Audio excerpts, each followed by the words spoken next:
something that is probably one of my favorite things to teach.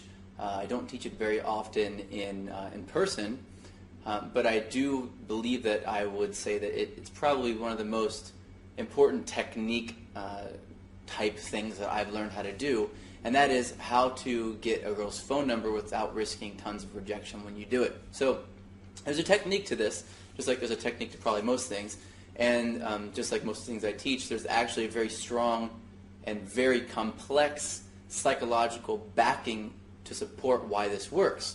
I'm going to go over a couple of those psychological concepts as I go through this, but ultimately just watch, pay attention, try it out on your own, and use it as best you can. So first, I think that what most guys do wrong whenever they try to get the number is they ask for the number. The reason why this is a problem is because we, as humans, essentially will do whatever is easiest in general. And that is exactly true for attracting women as well. So let's say that you are out at a bar and you ask a woman, would you like to go on a date with me? Well, for her, she's going to be thinking, okay, well, I could risk that this would be a bad date, which it's very likely because she doesn't know you very well yet at all. And if she shows up for the date, she'd be stuck there in that spot with you for several hours, and it would be a waste of her time, and it would be frustrating and possibly creepy and maybe even unsafe. So there's a lot of risk involved in that. So she's got that on that side. Then maybe she's attracted to you, so that's the only positive side of this. Well, even if she is attracted to you, she's probably going to say no. And the reason why she's going to say no is because it's too risky. It's too hard to do that. It's a lot easier to say no and avoid all that risk altogether. So what you want to do is you want to make it easier for her to say yes than it is for her to say no. Because, of course, if you make it easier for her to say yes, she'll do it. If you make it easier for her to say no, then she'll do that. So what most guys do is they make it easy for women to say no. They say, can I have your number? Or do you mind if I get your number? Or even you should give me your number. That's still it's too much pressure on her to make that decision of whether or not it's a good idea. Because the downside, the risk to her, is that she's going to get a call from you every single day until you finally find a way. She finally finds a way to block your number, and that could be really hard for her. It could also mean that you get freaked out and jealous, or you sort of text her every 10 minutes, or maybe that you never call her or never text her at all, and she's doing this for no reason. But probably worse than anything is the fear that you're going to be bragging to your friends that you got a telephone number and that you're just manipulating her.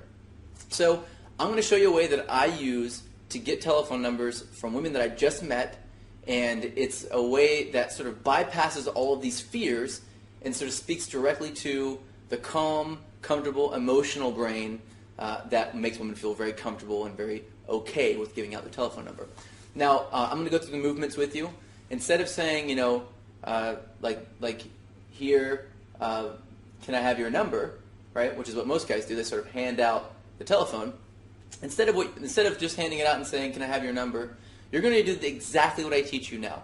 You're going to, as you're talking, so as I'm talking to you right now, I pull my phone out. So I'm going to kind of go from the beginning. Let's imagine that I'm having this conversation with a woman here. Imagine that maybe you are a woman.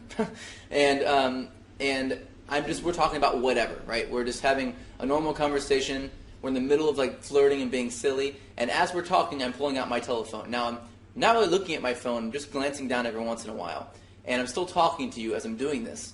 And this is very, very crucial. So I'm actually getting my phone ready to get your telephone number, but you wouldn't know that because I'm just sitting here talking to you with my phone in my hand. So immediately when you take your phone out, she's going to look down at your phone and wonder what's going on. But instead of handing her your phone automatically, iPhones are kind of crazy because there's all these things you got to do in order to get to the right spot. You got to slide the slider, you got to hit the button, find the keypad, and then you got to type in your number. Then it's like, what do you do then, right? You don't want her to have any kind of a hard time figuring this thing out. Blackberries are kind of complex too, so you want to make this as easy as possible. You want to unlock it while you're talking, which is what I just did just now.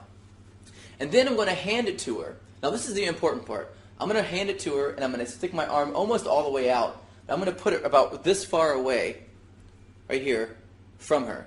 So I'm going to go slowly. I'm not going to jab it at her, otherwise she'll back up. So I'm going to go pretty slowly, and I'm going to hand it and put it right in what's called her psychological space. Her psychological space is going to be the space around her body that she considers to be her personal space. I'm going to put it right in her personal space, but I'm not going to lean in. I'm going to stand up straight. I'm going to hand it right, just like this. I'm not going to say, give me your number, or I want your number, or anything yet. I'm just handing her something. Now, there's something called an autopilot response. So autopilot response is that we have a series of, let's say, tapes, right? These recordings that we have in our head of actions that we do whenever we see a certain thing. Now, lots of different animals have these same actions that they do. They're survival mechanisms, and we have these things so that we don't have to think about what we're doing all the time, because that's a massive headache, and we need to be able to just process things very quickly at certain times. So this is one of those things. When someone sticks out their hand like this, what do you want to do? You want to reach out your hand and shake their hand. Or if someone hands you something, that's a motion, just like an autopilot response. You know, the tape hits play. You know, the recording plays, and what do? Your body automatically moves out to take it, right? Now we're going to use this to our advantage, and the way that we're going to use that to our advantage is we're going to put the phone there so that she takes the phone, and she's going to take it from you, and she's going to be wondering in her head what this is all about, right? But because you're talking to her and you're having a normal conversation as you're doing this, and you're not drawing too much attention to the phone besides, you know, you're looking at it or handing it to her. You're not talking about the phone yet. She's going to take the phone and wonder what's going on. So she'll take it and she'll hold it. As soon as she's got the phone in her hand, then and only then are you going to deliver what you really want to deliver, the thing you want to say. And that is, and I'm quoting you here, I'm quoting this here, so remember to say it similar or exactly like this. You want to say, why don't you go ahead and put your number in my phone? Or your number in there, whichever one you want to do. So why don't you go ahead and put your number in my phone? Now, this is crucial. I've tested this 100 different ways, and I've tried can you put your number in my phone? Will you put your number in my phone? Will you give me your number? Why don't you give me your number? All these things, and the best thing I've found that gives the best response from women is, why don't you put your number in my phone? Now, the reason why is because it's easier for her to put her number in your phone than it is for her to come up with a good reason why she shouldn't, right? Will you put your number in my phone? It's easier to come up with a good reason why she shouldn't that way, and so she'll do it. She'll tell you, will you put your number in my phone? No, I can't. Okay, well, that's easy to say, no, I can't, or no, I don't want to, or oh, no, that's okay, right? Or I don't give my number out. But why don't you put your number in my phone will force her to have to think of a reason why she wouldn't want to do it. And because we take the path of least resistance, she's going to put her number in your phone. Now, one thing that's crucial, when you hand her your phone and she takes it and you say, why don't you go ahead and put your number in my phone, you have to, what I like to do just to kind of push it over the psychological edge there so that she feels even more comfortable, is I give her a reason why I want her to put her number in my phone. There's a study where they had a bunch of people standing in front of a copy machine, and someone ran up who was working with, the psychologist, who was one of the people, doing the study, and they'd run up with a bunch of papers in a big hurry, and they'd say, "Can I skip you in line?"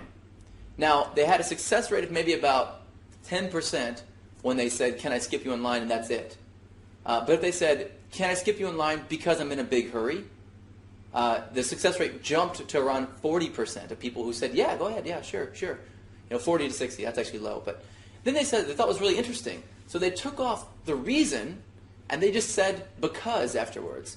So they tried this as well. They said, well, they ran up in line. They said, okay, can I skip you in line because? They didn't say anything. And that word because caused everyone to feel comfortable enough to say sure. So the numbers went drastically up again just because they said the word because. So what I like to do is say, why don't you go ahead and put your number in my phone, and I'll text you when we get to the next place that we're going to. And that's it. It's in the middle of a conversation. It's not the very end. It's not like she's about to leave. This isn't a desperate act. You're doing this in the middle of the conversation. You hand it to her, and then she takes it. You say, why don't you go ahead and put your number in my phone, and I'll text you whenever we get to the next place to let you know where we're going. And then she'll go, okay. She'll put it in, call her right there, and let it ring, and just say, hey, I'm calling you. Let it ring. It'll ring in her phone. She'll get your number. If you can, I would take her phone and go, oh, let me see, I'll put my name in, and put your name in and put, your name, and then put after it, super sexy guy that I'm totally attracted to, or something totally silly, Put it in, then save it, and go, okay, there you go, and hand it back, and don't tell her. And then later when you text her, your name will come up, and it'll say, your name, super sexy guy or whatever, something really silly, and she'll laugh whenever she gets it. So she'll be compelled to respond back. Now this is really important. Most guys will get the number and then they won't do anything with it, or when they do something with it, they won't be able to get a response back. So you want to make sure you are playful, very playful, and then after that, for the next 5 minutes, stay there and talk to her. Make sure that you build some kind of rapport, some kind of a connection. Have a real conversation with her over the next 5 minutes. Because if you do that, she will answer your call whenever you call her. She'll respond to your text and she'll answer. If you don't, she will have buyer's remorse for giving you her number, and she will not text you or call you back. You'll have a massive amount of flakes. When I first started doing this, one of my best friends, he would get 10 numbers and he'd only hook up with one, and I would get 3 and I would hook up with all 3 of them. And we were wondering what the hell was going on, and what it turned out I was doing that was different is the only thing I was doing was talking to them for 5 minutes after I got their numbers. It's very powerful. So make sure you do that. Try this technique out. Tell me what you think about it by commenting below, and I will see you in tomorrow's video as well. I'm going to teach you some other really cool things tomorrow. So